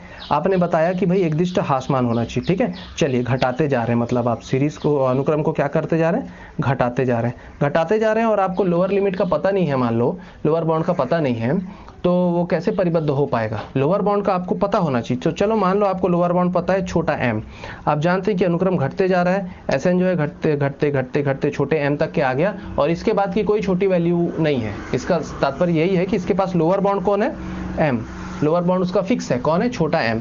तो अगर उसके पास लोअर बाउंड है, इसका मतलब एसएन घटते आ रहा है, एकदिष्ट हाशमान है, और साथ ही साथ उसका लोअर बाउंड फिक्स है, मतलब इससे ज्यादा आगे वो नहीं जाएगा। तो इसी एम को अपनी सीमा मान के इसके आगे तक के आके अटक जाएगा, ठीक है। तो ये उसकी सीमा बन जाएगी। तो ये सीमा जैसा व्यवहार कर रहा है, और सीमा का व्यवहार दिख गया मतलब अभिसारी, आंख मूंद के आप लिख सकते हैं कि भाई ये क्या है, अभिसारी है, ठीक है। तो ये चीजें हैं। तो इसी को इन शॉर्ट कभी कभी हम ऐसा लिख देते हैं कि एकदिष्ट प्लस परिबद्ध इक्वल टू अभिसारी। ये सब जो वर्क होते हैं, छोटे मोटे जो वर्क होते हैं, इनको सिर्फ आप बार बार लिखेंगे तभी याद होगा, ठीक है। ये रेफरेंस थ्योरम है, इनका बहुत ज्यादा यूज है। मैं समझता हूँ कि बच्चों में ये कमजोरी दिखती है मेरे को, इसलिए मैं इसको यहाँ पर मेंशन कर रहा हूँ। आप इसको समझ लीजिए और आत्मसात कीजिए सवालों के थ्रू। एक सवाल जो मैं आप लोगों को बताना चाहूंगा आज के सेशन में, वो ये है, एक सवाल है, अब वो क्या है नहीं मालूम मेरे को, एग्जाम्पल नंबर 1, 2 जो भी होगा आप देख सकते हैं। प्रूव दैट, प्रूव कीजिए कि 1 + 1/n होल पावर n क्या है, अभिसारी अनुक्रम है, ठीक है, अभिसारी अनुक्रम है। ये एक सीरीज है, ठीक है, एक अनुक्रम है, ये है ना, सीरीज भी बोल सकते हैं इसको। तो इसको आप ओपन करेंगे तो आपको एक अनुक्रम मिलेगा। मान लेते हैं, माना Sn = 1 + 1/n whole power n, ये व्यापक पद मान लिया, किसी अनुक्रम का एक जनरलाइज फॉर्म हो गया, ये nवा पद हो गया, व्यापक पद, इसको अपन मान लिए, ठीक है।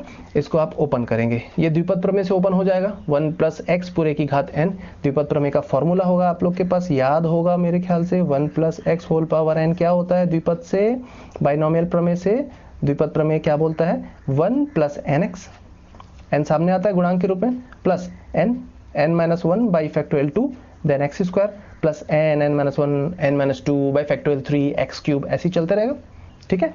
तो वैसे ही तोड़िए इसको द्विपद में, ठीक है। तो 1 + n, x मीन्स 1/n, ठीक है, प्लस n-1 n-1/2 x² यानी कि 1/n², ठीक है, प्लस डैश डैश डैश जो भी है, ये द्विपद प्रमेय का फॉर्मूला हो गया यहाँ पे, ठीक है।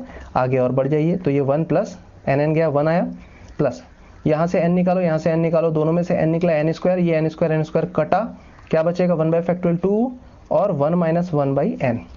आगे जब मैं जाऊंगा तो 1/3 बचेगा, ठीक है। आप करके देख सकते हैं, n-1 n-2 आता है तो 3 बार n निकलेगा, n³ कटेगा, एक कोष्टक आएगा 1 - 1/n और दूसरा आएगा 1 - 2/n, plus dash dash dash dash, ऐसे ही आगे चलते रहेगा, ठीक है। आगे बढ़ते हैं, तो ये हो गया 1 प्लस, मैंने जो आपको रेफरेंस थ्योरम बताया था उसी के बेस पे मैं इसको क्या करने जा रहा हूँ, अभिसारी लाने जा रहा हूँ। मैं इसको एक बार परिबद्ध लाऊंगा, एक बार इसको परिबद्ध लाऊंगा और एक बार इसको मैं ये एकदिष्ट लाऊंगा, ठीक है। तो चलिए करते हैं। आप देख सकते हैं 1 + 1 plus 1 by factorial 2 1 minus 1 by n plus ऐसा दिया हुआ है, ठीक है। ये हमारा क्या हो गया Sn। Sn की वैल्यू में ये शुरू के दोनों पदों को मैं त्याग कर रहा हूँ, छोड़ के चल रहा हूँ, ठीक है। इन पदों को देखिए, मैं थोड़ा रोक रहा हूँ यहाँ पर। इन पदों को देखिए, आप जानते हैं कि n+1 क्या होता है, ग्रेटर देन होता है n से, ठीक है। n+1 ग्रेटर देन होता है n से। अगर मैं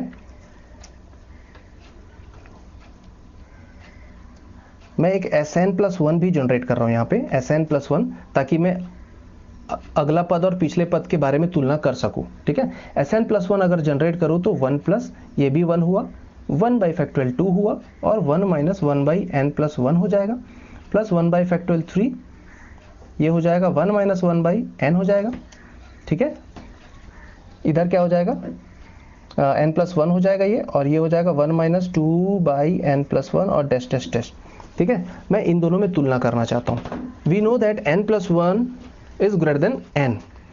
तो अगर मैं इनको व्युत्क्रम कर दूं तो असमीका चेंज हो जाती है, ग्रेटर देन से उल्टा क्या हो जाता है, लेस देन, तो ये 1 बाई n।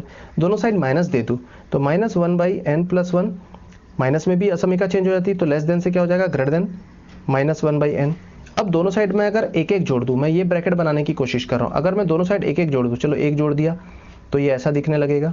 एक जोड़ने से कोई फर्क नहीं पड़ता है समीका पे, लेस देन है तो लेस देन ही रहेगा वो, ठीक है। तो ये आ गया। अब दोनों साइड में 1 बाई फैक्टोरियल 2 का इंटू कर देता हूँ, greater than 1 by factorial 2 1 minus 1 by n। सोचिए ये वाला टर्म कहाँ पे है, ये वाला टर्म ये है, और ये वाला टर्म कहाँ पे, ये वाला टर्म इस पे। Sn+1 का ये जो तीसरा पद है वो Sn के तीसरे पद से क्या जा रहा है, बढ़ा जा रहा है। वैसे ही Sn+1 का ये जो चौथा पद है वो Sn के चौथे पद से क्या होगा, बढ़ा जाएगा, ठीक है। इसका मतलब Sn के शुरू के दो Sn और Sn+1 के शुरू के दो पदों में हम तुलना नहीं कर रहे हैं, परंतु आगे जो तीसरे, चौथे, पांचवें पद हैं उनमें अगर तुलना करें तो हमको ये समझ में आता है कि Sn+1 सीरीज जो है वो Sn सीरीज से क्या होने वाली है, बड़ी होने वाली है। यानी कि स्पष्ट है कि Sn+1 ये जो व्यापक पद Sn+1 है ये क्या होगा, ग्रेटर देन इक्वल होगा Sn से। और मैंने बताया था ये जैसे Sn है और ये Sn+1 है, कौन बड़ा हो गया, आगे आने वाला पद पीछे वाले पद से क्या हो गया, बड़ा हो गया। तो जब आगे आने वाला पद पीछे वाले पद से बड़ा हो जाता है तो हम उसको क्या बोलते हैं, एकदिष्ट वर्धमान। ये एकदिष्ट वर्धमान है, बढ़ता हुआ अनुक्रम आपको मिल रहा है तो ये एकदिष्ट वर्धमान है। अतः किसको आप बोलेंगे एकदिष्ट वर्धमान, Sn अनुक्रम को। अनुक्रम Sn क्या है, एकदिष्ट वर्धमान है, ठीक है। एक चीज कंप्लीट हो गई, एकदिष्ट आपने ला लिया, यानी कि एकदिष्ट वर्धमान आपने ला लिया। अगर आप इसको परिबद्ध ला लेते हैं तो ये थ्योरम यहाँ पर, ये अभिसारिता यहाँ पर सिद्ध हो जाएगी कि हाँ भाई ये जो है एक अनुक्रम अभिसारी अनुक्रम होता है, ठीक है। अब देखिए क्या करने जा रहे हैं।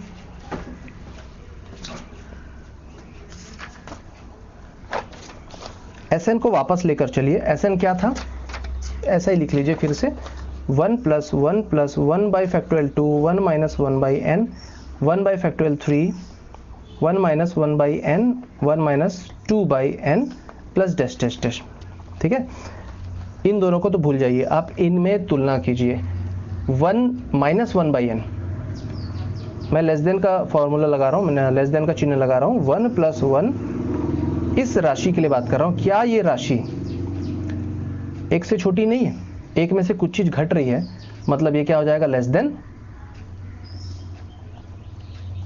1 माइनस 1 बाई n जो होता है, चूंकि we know that 1 minus 1 by n is less than 1।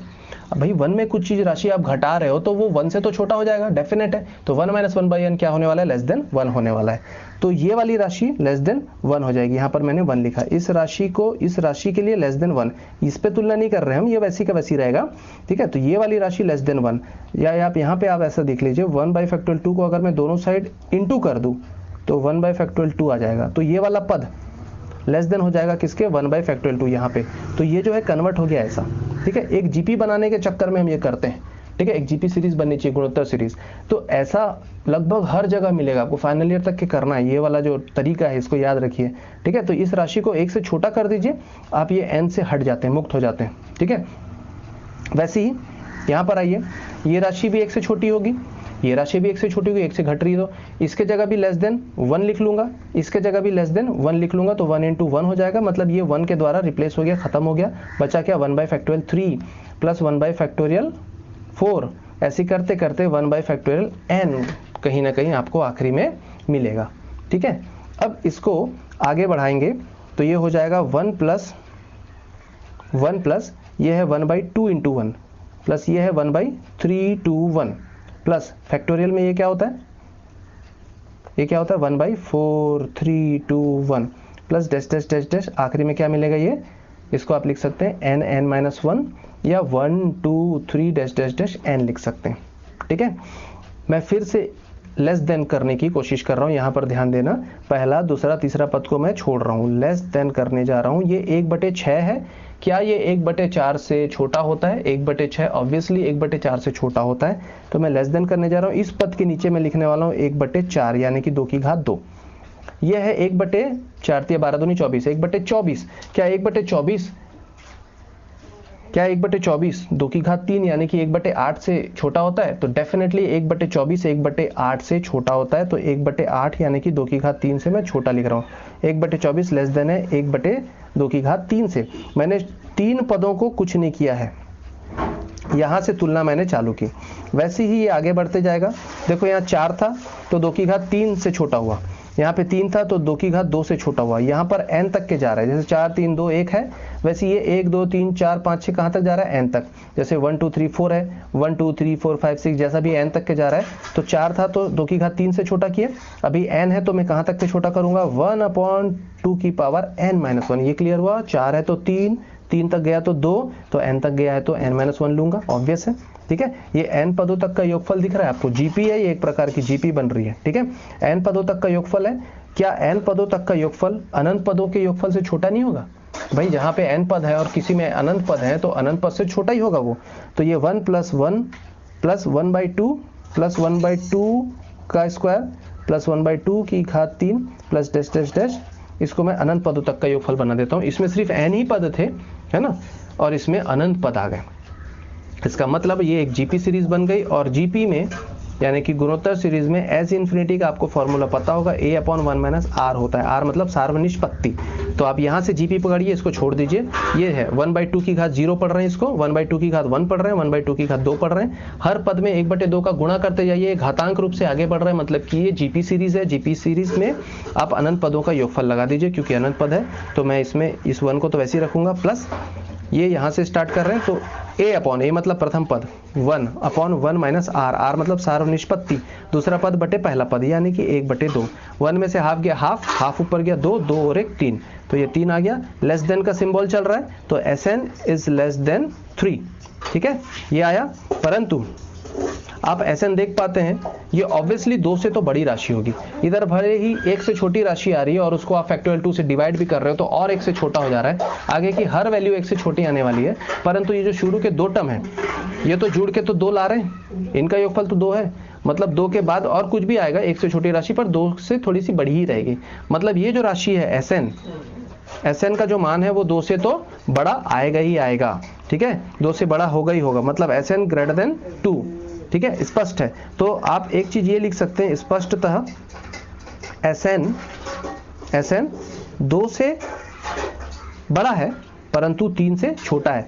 तो Sn का लोअर बाउंड भी दिख रहा है और अपर बाउंड भी दिख रहा है, इसका मतलब Sn क्या हो गया, परिबद्ध हो गया। अतः स्पष्ट है कि Sn क्या है, परिबद्ध है। किसके द्वारा परिबद्ध है? लोअर बाउंड 2 और अपर बाउंड 3 के बीच में परिबद्ध है। और चूंकि Sn परिबद्ध आ चुका और चूंकि Sn एक दिष्ट आ चुका, एक दिष्ट वर्धमान, ठीक है, एक दिष्ट वर्धमान और उपरीता परिबद्ध होना चाहिए। इसके पास उपरीता परिबद्ध निम्नता परिबद्ध दोनों दिख रहे हैं कंडीशन, तो उपरीता परिबद्ध है और एक दिष्ट वर्धमान भी है, so that we can say कि Sn अभिसारी है, यानी कि अतः Sn जो कि क्या था 1 + 1/n क्या है, अभिसारी है। ठीक है, तो आज का मेरा ये जो सेशन था थोड़ा लंबा हो गया, आशा करता हूँ आपको ये पसंद आया होगा। हमारे जो सेकेंड ईयर के बच्चे होंगे उनके लिए बहुत ही बेनिफिशियल होने वाला है, क्योंकि ये पूरा लगभग बेसिक टॉपिक है। मैं पहले चैप्टर का जो दे दिया हूँ, इसको पढ़ लिए तो आपको किसी चीज़ की ज़रूरत नहीं पड़ेगी। इसको आप उतार लीजिएगा बार बार रिवाइंड करके वीडियो को, है ना। आप लोग से उम्मीद है कि आप लोगों को क्लास पसंद आई होगी।